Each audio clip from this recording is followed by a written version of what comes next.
When you make biodiesel, sure, a certain amount of the waste oil, the vegetable oil, a certain amount of it produces diesel, not diesel, but the equivalent of diesel. You can change the engine to run it. But a large amount of glycerol is made. What do you do with this glycerol? People say, oh, glycerol is used in pharmaceuticals. We can use it there. This is such low-grade glycerol because it's made with, it's dirty, dark brown, whatever. The glycerol you would use in pharmaceuticals is incredibly, super high grade. So you can't, it sounds good, but the truth is different. So you generate, and then you generate, of course, there's caustic is used in the making of biodiesel. So what do you do with the salt, the sodium hydroxide? There's a lot of other, what's called OOM, other organic matter. That covers this range of chemicals that's, bits and bobs of parts per million here, parts per million, that nobody knows whether they're good, bad, or indifferent, but you've got to break them down. And what do you break them down into? Well, carbon dioxide, of course, because nature takes organic material, anything that's got a C in it, anything that's got carbon in it, and what does nature do? It turns it into, eventually, carbon dioxide, which eventually goes into the atmosphere. So nobody talks about the other bits.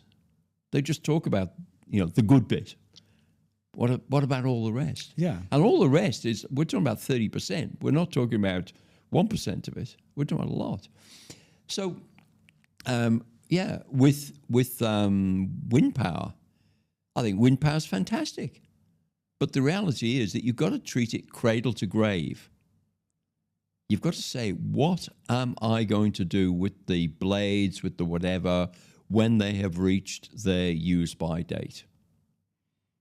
Well, they know what to do with them. They dig a hole in the ground and they bury them.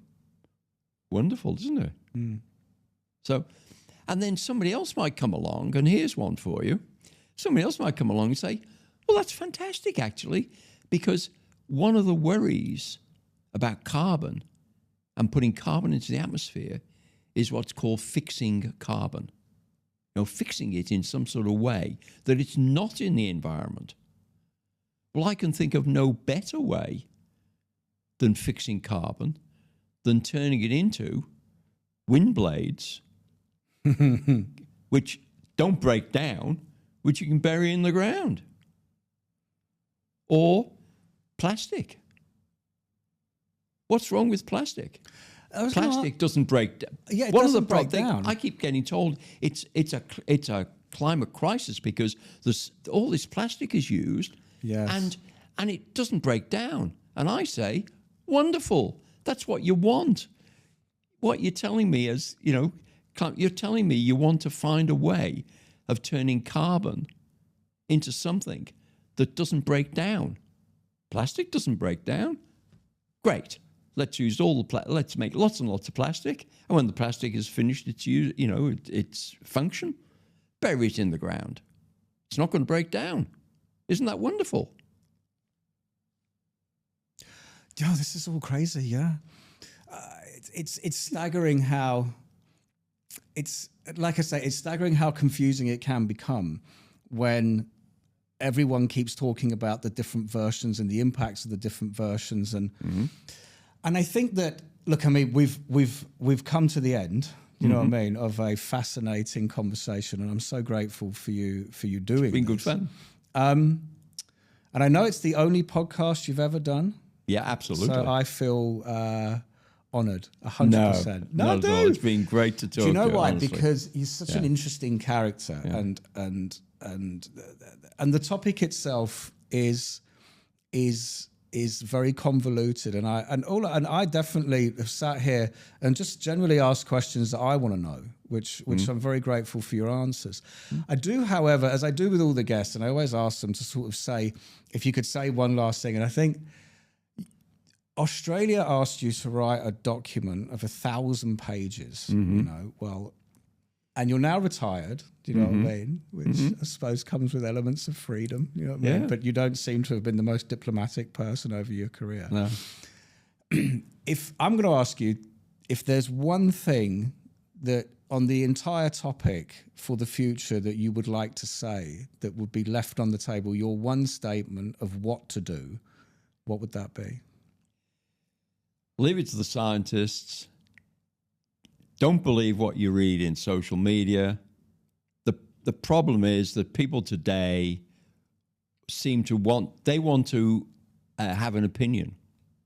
The problem is their opinion is formed by other people who give them that opinion. And then they think they've got an opinion of their own, and they don't. So, when I hear the lady down the street who has an opinion on climate, she doesn't. It's just that she's read in a newspaper. She hasn't looked back at the original facts. And so it's just sad. I mean, I just think you should spend less time on social media. Read more about the facts behind it. I don't know. Fantastic. Who am I? I don't Brilliant way to end that. Who am I? Well, look, Dr. Ron Brooks, thank you so much for coming on. Enjoy the rest of your holiday. Will do. And you've made my holiday. Thank you. Thank you very much. I appreciate that. Thanks. All the best. Good on you.